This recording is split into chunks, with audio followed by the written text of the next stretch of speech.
So let's read the word of God. So we are reading the word of God in the book of Job. 14 and verse 7 only. We are going to read the book in the book of Job 14 verse 7 only.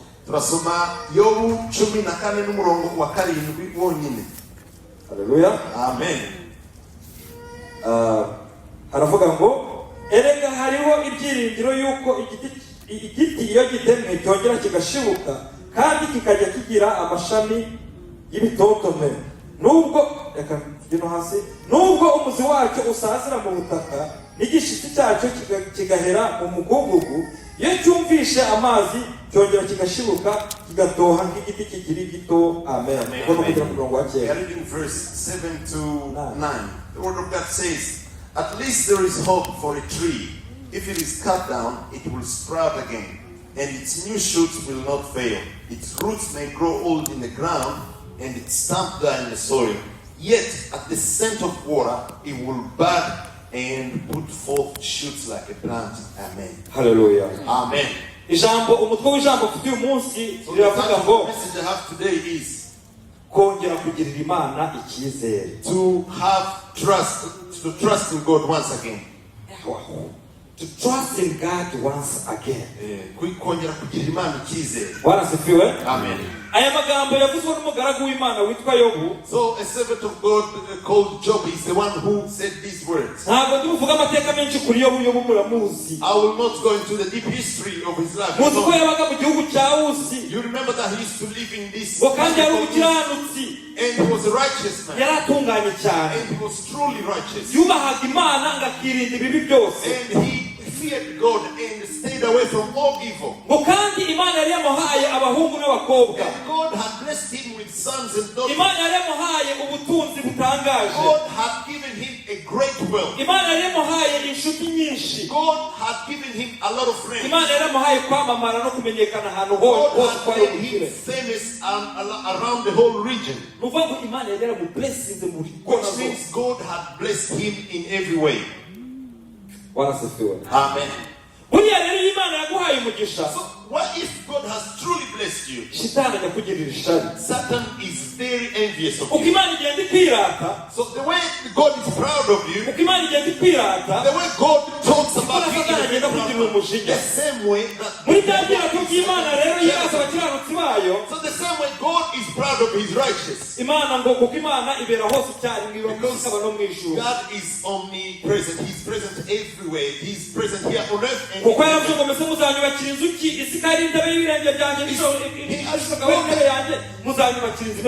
kind of residence are you going to build for me? The earth is the seat of my feet and heaven is my throne. God is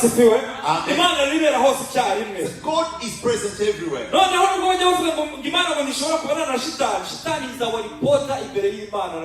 People think that God cannot meet face to face with Satan, but Satan is the reporter to God, but he can never leave God in heaven. Because God kicked him out of heaven once he had sinned. He said, I'm throwing you down. He's our accuser every day. So where does he go to accuse us? God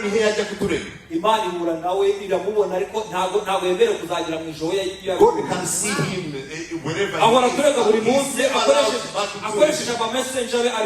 but he goes to accuse us using his devils, his messengers.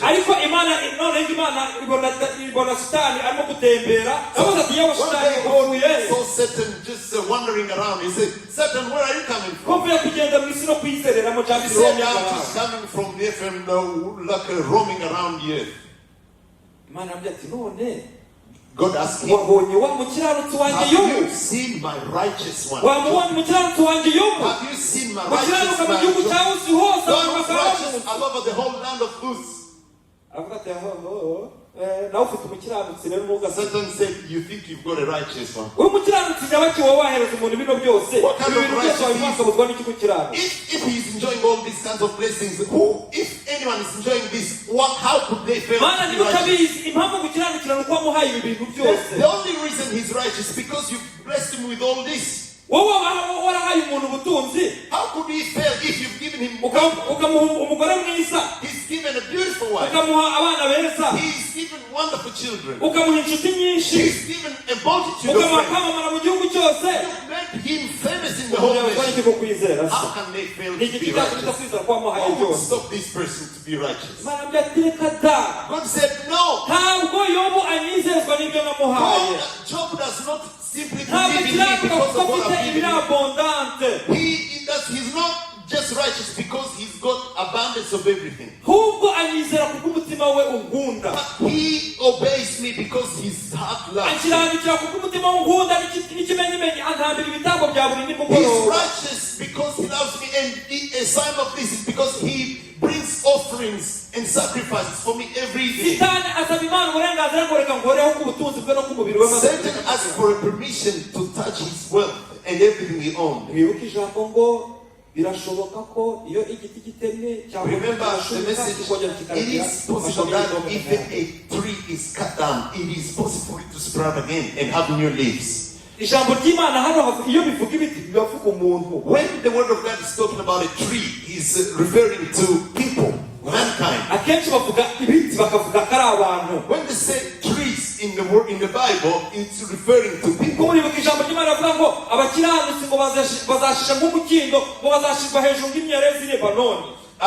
The Bible says that these people will flourish like palm trees in Lebanon. Hallelujah. Amen.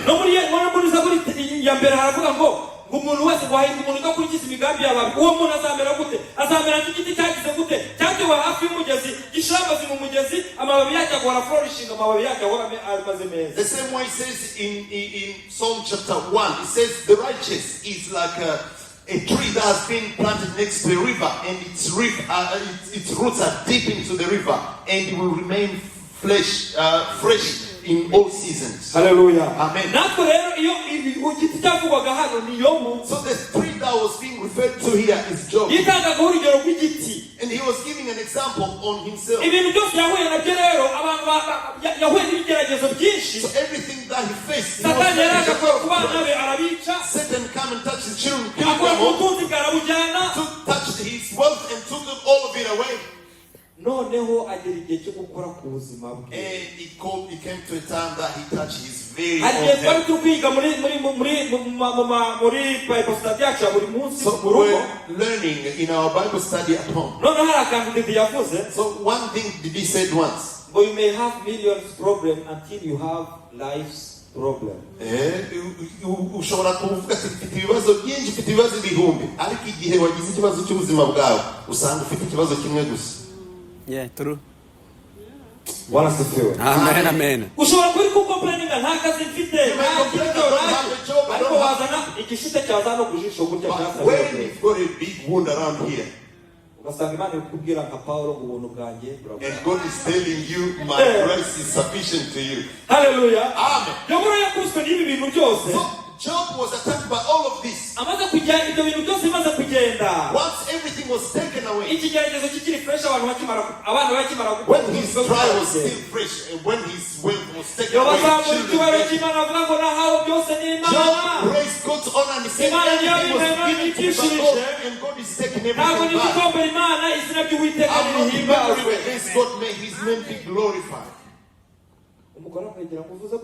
His wife came close and said, you are praising God after doing why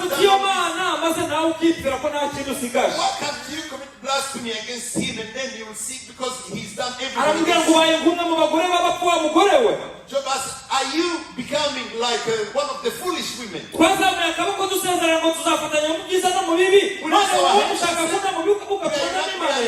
Everything, but now are you trying to separate me from God? Hallelujah. Amen.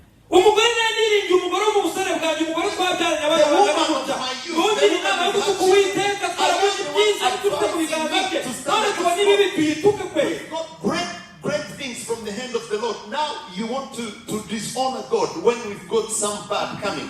Job said, I will remain faithful. Even if I die, I'll die faithful. As the day came, the trials multiplied. So his his skin was attacked by edemas of the wound of the skin. No, uko bigenda uko iminsi igenda ishana ko ubujyane ububabare bwagendaga bwiyongera. So as the days passed, that's how it became more and more painful. No, urumva agitangira azo kizina by'Uwiteka arahabwa icyubahiro. Remember at the beginning he said, may the name of the Lord be ariko uko glorified. ubujyane bwagendaga buba bwinshi niko nawe yagendaga agira gute yiganyira. As the pain intensified more and more, he started aravuga ati wamanga ko ntacyo ntakoze ko nta cyana koze ibi bintu biri kumbaho, why me? He started asking God, why is this happening to me? Have I sinned against you in any way? agera igihe avuga ngo cyamba ngo ni ukuri bw'umunsi navutse ukaba utarigeze ubaho. And then he got to a point and he said, if at least the day of my birth could be icyamba inda yanjye yasanaga ikaba yarafuyemo ntanavuka. if at least the pregnancy from whom I came got aborted at some icyamba point. mama akaba atarangiza kubibara byunga mpera zibere nonge. I wish my mother had not nursed me before to be icyamba abantu bazi kuvuma iminsi bakaza bakaba baravuma umunsi navutseho. I wish people who know how to curse days fully, if they could oya bari curse my umunsi birthday. navutseho nta mucyo wigeze ubaho ukaba ari umwijima gusa. I wish the day on which I was born was a dark one. There was no light to be seen around. ayiganyira kubera ikigeragezo. And he started just becoming saddened and started murmuring ariko kubera umwana w'umuntu yahuye n'ikibazo n'ubundi arataka. because you know human beings when they face with troubles they start complaining. rimwe rimwe yarabivugaga bivugishwa n'umubabaro ariko kandi akongera akavuga ati Some of the Uwiteka we things he said ndabizi because kubikiriho. of the pain he was enduring, but yet you come back and say, God, I know that you're still alive. bwana sifiwe. Amen. yobu arwana n'icyo kigeragezo. So Job fought against this kind of inshuti trial. ziwe ziraza ziramusura. His friends came to visit him.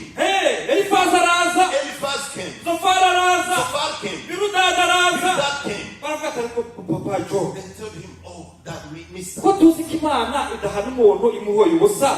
We know God is just. God does niba not hari punish icyaha anyone. wakoze wakwihana imana ikakubabarira ko ushoboye byose. If there is a sin you've done, why can't you repent so that God forgives you?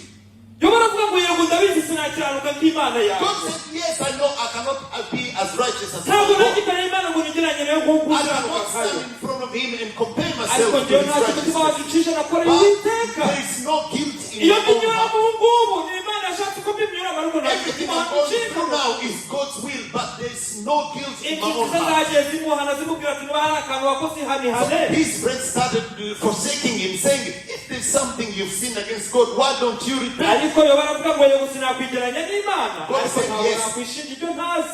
I'm in no way comparable to God. Are you going to have a I cannot judge myself against something I haven't done. hari igihe umuntu agira mu bibazo abantu bakagira ngo yakoze ibyaha ariko zira. When things happen to you, sometimes people think that it's a consequence of what you've rimwe na done. rimwe inshuti zikaza zikakugira inama kandi ziri Sometimes your friends come kugukina to ku you, mubyimba. but really they're mocking you.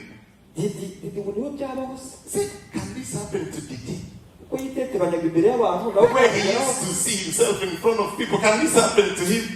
dede ihangane ariko ku mutima ati awa icyumba. They're sorry, this is happening, but deep inside they're saying, yeah, just enjoy that. ariko imana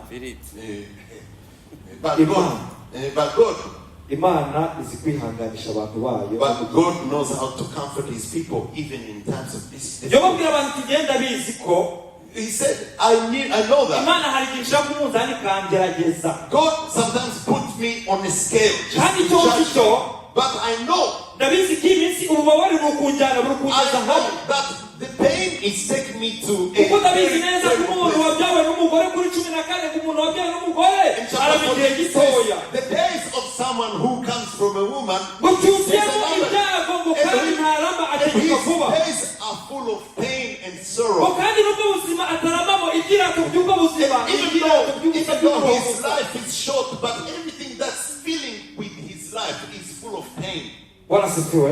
muri imana ukuntu bibiri ivuga imyaka yahaye abantu ngo imyaka 70 90. You remember what the Bible says in Psalm that how many years are given to yahaye live? umuntu imyaka 70. God gave people ngo yaba yahanyegeje akagira 80. if you've done your best, you'll go up to 80.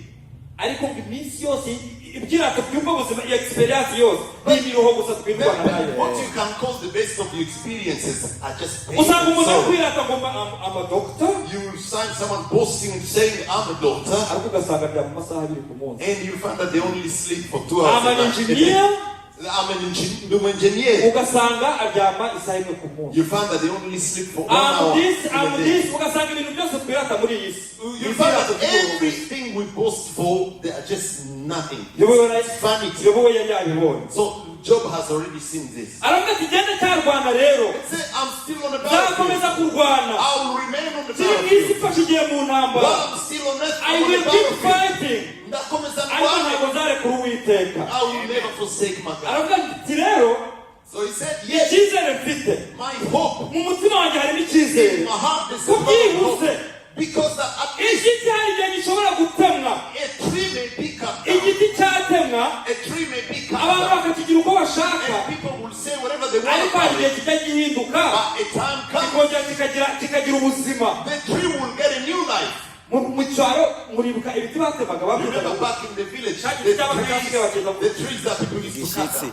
igishitsi. Ah, hari umuntu nigeze gukurikirana inzahuke, someone yigeze kubwiriza ku kintu cy'igishitsi, he used to talk about. aravuga ngo iyo igishitsi kiri mu murima, He said when this tree that has iyo been cut igishitsi kiri mu down, murima when it's still in the field, cyangwa baraciye igiti kiri uruhande rw'umuhanda, or maybe they cut a tree down that is next to a road. ngo umuntu utambutse afite icyondo mu nani mu birato When you're walking and your feet are full of mud, you sometimes go by the tree that's been cut and you just leave it. umuhinzi yaba ari guhinga mu murima isuka yagiye njyewe agakubita ku A farmer, if your tools are rusty and have got mud on them, or what do? You use a cyangwa umutemyi yaba ari gutema mu murima akabona ibyatsi byinshi kugira ngo atabishyira mu murima akabigereka kuri cya gishitsi. Or if you're doing some hovering in your field and there's a lot of leaves and you've got nowhere else to put them, you put them on top of that tree that's been cut. yobu rero yashatse kuvuga kuri icyo kintu, So Job wanted to talk about that. aravuga ati njyewe ibintu byose byararangiye nsigaye ndi igishitsi. And he said, everything has been done. I've been cut off like a tree. kandi bayobo muri twebwe turi benshi, And a lot of people have been like Job right now. I think the jobs here. That's who's abayobu ahangaha. hari umugabo witwa Masumbuko, There's a man called Masumbuko. niwe ukunda gusoma kino cyanditswe cyo muri Yobu 14. He's the one who loves reading this. umuntu wabyawe n'umugore abarama igihe gito cyuzuyemo ibyago. Someone who came from a woman only lasts a number of days, and those days are full of pain. ajya kuza and kuba sorrow. mujyana ubwo nitwa Masumbuko, He says, even though my name is hano abantu muri Masumbuko, hano muri ba Masumbuko, even all of you here are Masumbuko. nani mwenye asumbuka? Who doesn't suffer here? Nani? Eh? Kila mtu. none rero n'aba jobs bari hano So ndabashuhuje. the same way the Jobs who are here, I'm saying hello. buri igiti kikigwa n'amashami, So a tree is made of leaves iyo ufite abana bawe and ni amashami, branches. Your children are branches. umugabo ni amashami, A husband is a branch. inshuti ni amashami, Friends are branches. umuryango ni amashami, Your extended family are ubutunzi ni branches. amashami. Wealth is a branch. hagiye mu buzima rero usanga byinshi muri ibyo biracika. But sometimes there comes a time in your life when all of that gets cut off. rimwe na rimwe waba ufite n'ayo mashami, aho kugira ngo akubere umugisha akakubera troubles. Even if you had those branches, sometimes they're not a source of blessing anymore, but there's a source of trouble. iyi mesaje ya Yobu rero So this message of yo kuvuga Job, ku giti talking about a tree, ifite mesaje y'abantu batatu ishaka so kubwira. it's talking to a certain number of people. ishaka kubwira abantu batatu bameze gutya. So three types of people this message umuntu is wa mbere talking to. iri jambo rishaka kubwira ni umuntu umaze mu kigerageza igihe kinini, So the first person who's getting this message is someone who has been in a trial ugasanga for an atangiye extended gutakaza period imana of cyiza time. bakavuga ati ariko mana And we it's coming a time that they're losing faith in God. They're losing trust in God. uri imana nsenga, uri imana nkorera, byagenze gute? God, are you the true God that I've been serving? Are you the true God that we serve? undi muntu wa kabiri ijambo rishaka kubwira ni umuntu umaze igihe mu masezerano atari yasubizwa. Second person is someone who had been with promises and they haven't been fulfilled yet. ugatangira kudahuta ukavuga ati ariko mana we niwo wavuze You cyangwa sat down and said, God, was it truly you who spoke? uravuga imyaka n'imyaka ikarangira udashubije You kweli. said something yet a lot of years and more years pass by and you haven't done anything. undi muntu wa gatatu noneho The third person ni umuntu uri gufesinga imigisha yihinduranyije. is somebody who's facing the illusions of blessings. aha imigisha yihinduranyije. So, illusion of blessings. iyo mvuga imigisha yihinduranyije, So this kind of blessings I'm talking about. ndashaka kubaza, umugabo n'umugisha. Is a husband a blessing? Good. Umugore n'umugisha. A wife is it a blessing? Abana n'umugisha. Children, are they a blessing? Inshuti n'umugisha. Friends, are they a blessing? Ubutunzi n'umugisha. Well, is it a blessing? Akazi n'umugisha. A job, is it a blessing? None iyo bize byihinduranyije, So when they come in another, aho kugira ngo umugisha wenjoyinga umugisha, ahubwo wa mugisha wabonye ugutera ibibazo. instead of you enjoying the blessing, but that's a source. Niko dushobora kumbwira niba umugabo ari umugisha, umugabo yakuraza ijoro rukuri. If a husband is a blessing, how can you explain to me how you spend the whole night crying because of a husband? N'umugisha wihinduranyije. That's an illusion of a blessing. Niko dushobora kumbwira niba umwana ari umugisha, niko umwana yagutesha umutwe If a wawe washaka no child is kwiyahura. a blessing, how can you just lose your head over a child? N'imigisha yihinduranyije. That's an illusion of a blessing. Niko umugore yaba ari umugisha ariko akagutera stress ku buryo bw'umutwe ugiye guturika. If a wife is supposed to be a blessing, how can she be a source of stress to you to the point that you feel like you're losing your mind? N'imigisha yihinduranyije. That's an illusion of a blessing.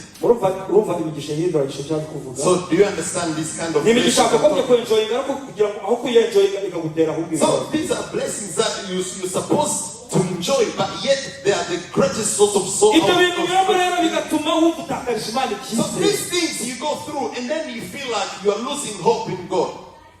Ariko yowe yaravuze hano ngo But Job said, haracyari iki? there's still what? Haracyari iki? There's still what? There's still hope. Harachari healing. Iyo bavuga hope, When they said hope, hope ni ikiraro kigusingiriza ibintu wabuze hariya hope hirya. is the bridge that takes you to the things that you need to achieve. Hari abantu bajya bakunda gushaka confusing hope na faith. Hari abantu bahuza cyangwa badashobora gutandukanya. Kuba waratakaje Imana icyizere kubera ibintu no kunyuramo. If for whatever reason, because of what you've been going through, you've lost that hope in God. Urajyana nayo muri iri jambo. So you are like Job in this message. Ibyo unyuramo biruhije nshuti n'iby'igihe gitoya ntibihoraho ntibigatume uteshuka ngo ureke Imana igahemuka uyizera yasezeranye kwizabana nawe no mu bihe n'ibi biruhije n'ubwisezerano ryayo risa nkaho ritinda ntabwo rizahera juyizera. Hallelujah. Hallelujah. Birashoboka haracyari ibyiringiro ko There is still hope that even if a tree was cut off, it will sprout again. ushobora kuba wari mu gihe cyangire ukavuga ati Imana ibi bintu nawe wabivuze. You might have been in time when saying, what should I do? ugatangira gutakariza Imana And then icyizere. you start to lose hope in God. Ariko ijambo ry'Imana riravuze But the ngo word of God is telling you today, haracyari there's ibyiringiro. still hope. Ibyo udafitiye umunsi ejo The wabibona. things you don't have today, you may have them Ibyo ubona tomorrow. bikubabaza ejo bundi Imana The things yagushimisha. that are causing you sadness Imana today, God will bring ihindura ibihe. God is able to change Imana ihindura ibihe. God is able to Imana change ihindura amateka. God is able to change Imana yahindura ibyo by'amateka nawe yayaguhindura God n'uyizera. David's history. Imana yazuye Lazaro amaze iminsi itatu mu mva nawe yazura icyo yizera. Lazarus back to life. He can do the same to you if you have faith. Imana yakoze ibikomeye iyizere irabishoboye. God has done great things. Have faith. Hari impamvu tumushobora kwizera Uwiteka ko ibishoboye. There's still a lot of reasons. Icyambere ni uko Uwiteka ashoboye byose. First of all, He's able to do everything. Uwiteka areba hose. God can see everywhere. Uwiteka azi byose. God knows everything. Icyo Uwiteka akeneye ni icyizere muri we. What does God need? God needs your hope in Him, your trust in Him, your faith in Him. Niba wari ugeze igihe wumva ko birangiye, If you are getting to a point that you feel like it's utangiye gutakariza Imana icyizere. getting to a point that you're losing Ariko trust ndashaka in kubwira God. ngo But I'm telling you today, haracyariho ibyiringiro there's still y'uko hope. igiti cyakimwe cyakongera That even kigashibuka. if a tree was cut down, Nubwo bigaragara nkaho ushobora kuba waratemwe, even if you may look like usigaye uri igiti cyonyine, and you're like a tree, ariko that- Imana yakubwiye that's ngo a tree. But God is ongera usubiramo icyizere ugirire icyizere. have faith, have Ntabwo ari wowe wa hope. mbere nawe agiye kubikora ahubwo nabikoze You are kenshi. the first experience. Hari abahamya byinshi by'ibyo nakoze. There's a lot of witnesses Ubu there. kugira neza nawe urimo. Among the people who enjoy God's blessings, you are among Mugire them. Imana icizere rero. Have trust and have faith in God. Hari ikintu kibaho mu mitima y'abantu. So something happens in Iyo people's duhuye na situation, when we find ourselves in a hari uburyo situation, bw'imiryango ibiri dufungura mu mitima yacu. two kind of doors we open. Sometimes you open the gate of fear, Umunsi gutyo yigura umuryango w'ubwoba. akandi ikindi gihe tugahindura umuryango wa faith. Other times you open the door of Iyo faith. dufunguye umuryango wa faith rero, When you open the door of twemerera faith, Imana ngo izigabane natwe mu buzima you bwacu. give access to Ariko iyo God. dufunguye umuryango wa fear, But when you open tubwira the Satani ngo door of Satani fear, ahubwo no mu buzima bwacu you are tugahuza agati. welcoming Satan into Yose your wabwira life. abantu ati ari igishema arababwira ngo ishekemu. In Geshem, the word of God told them. Joshua abwira abantu, Joshua told them. abatangije mu kibaya cy'ishekemu arababwira ngo In the valley of uyu Geshem, munsi muhitamo uwo muri bukorere, niba ari Imana zo hakurya ya Rwaruzi cyangwa Imana y'iki gihugu murimo. Aravuga ati ariko njyewe n'inzu yanjye tuzakora Uwiteka Imana yacu. Nanjye ndababwira ngo mubwire muvuge ngo njyewe n'umutima wanjye nzafungura umuryango wo kwizera, umuryango wo kwiheba. I'm closing down the door of fear. Nzafungura umuryango wo kwizera, I'm shutting down the door of fear. umuryango wo kwiheba mufunge. The door of fear, I'm shutting it down. Nanjye ndashaka kubabaza, I want to ask you today, imiryango mufunge mu mitima yanyu ni iyihe? which doors are you opening in? Niyo kwiheba cyangwa niyo Is kwizera? it the doors of despair or is it the door of faith? Haracyari ibyiringiro ko There's igihe still cyacu hope gishobora kongera that even if kigashoboka, the tree was cut down, kikagira amashami y'ibitontome nk'aya and mbere. you will have newer leaves again. Ongera fresh wizere leaves. Imana, Trust in ongera God. wiringire Imana. Have faith in God. Jaravuze ngo He sinzaguta kandi said, sinzaguhana, I will never ngo leave kuko mbere you. ngura umutima niyo mpamvu nzagukiza, ngo nzatanga ingabo nyinshi zive ku bwanyu. Barasifiwe. Kandi ngo kuko kwiriye kwita n'intimba z'ubukene, Uwiteka aravuze ngo none aha ndahaguruka kujya gushyira mu mahoro abacurira inkoni. Of the weak one. And today, I'm coming today. Uwiteka ashoboye byose, ari guhindura iyo situation urimo. God is able to do everything and He's able to change whatever situation Akantu it kamwe is. ukeneye gusa Just one thing you need. ni ukuyiringira You need to have no trust in kumenya ko Him byose ubishoboye. and know that He's able to do anything. Imana ihezegire ijambo mu mitima May God yacu. bless His word in our hearts. azakureka ngo wandagare, azakuramisha ineza ye itarondoreka, Ineza y'Imana, ineza y'Imana, itarondoreka, ineza y'Imana, ineza y'Imana, itarondoreka, iyo ineza y'Imana, ineza y'Imana, itarondoreka, ibyo munyuramo byose ndabibona, amakuba yanyu yose ndayazi, ariko nubwo mbaye mbaretseho gato nzabagarukaho bafite imbaraga. haleluya. Mana turagushimye, turaguhimbaje. Ukwizerwa Kuba mwami dufite ibyo turi kunyuramo, ntabwo ari uko waturetse, ntabwo ari uko watwibagiwe, ntabwo ari uko wadutereranye, kuko wavuze ngo ntabwo uzadutererana, ntabwo uzaduta, ntabwo uzaduhana, ahubwo uzatanga ingabo nyinshi ziva ku bwacu. Mana yanjye ndasenze kugira ngo imitima yari itangiye gucika intege, imitima yari itangiye kudawutinga, mwami uyibwire ngo areke ngo nubwo mbagusizeho gatoya, nubwo mbagusizeho gatoya, uzakugarukaho ufite imbabazi nyinshi. Imbabazi zawe ni nyinshi kuri twebwe, wabanigira neza we. Ugarura imitima yari itangiye kujya kure, ugarura imitima yari itangiye kujya guhaba, mwami wongere uyibwire ngo muhumure, ndabafite mu kiganza, kuko kandi nta kizabankuramo. Data ubongeremo icyizere, ariko data usenge imitima yabo kugira ngo mwami kwiringire kurushaho, usenge imitima yabo kugira ngo imenye ko ari wo source y'ibintu byose bakeneye. Ubane nabo kandi iri jambo mwami urihezagire ku mitima yabo, tubisabye tubyizeye mu izina rya Yesu, amen.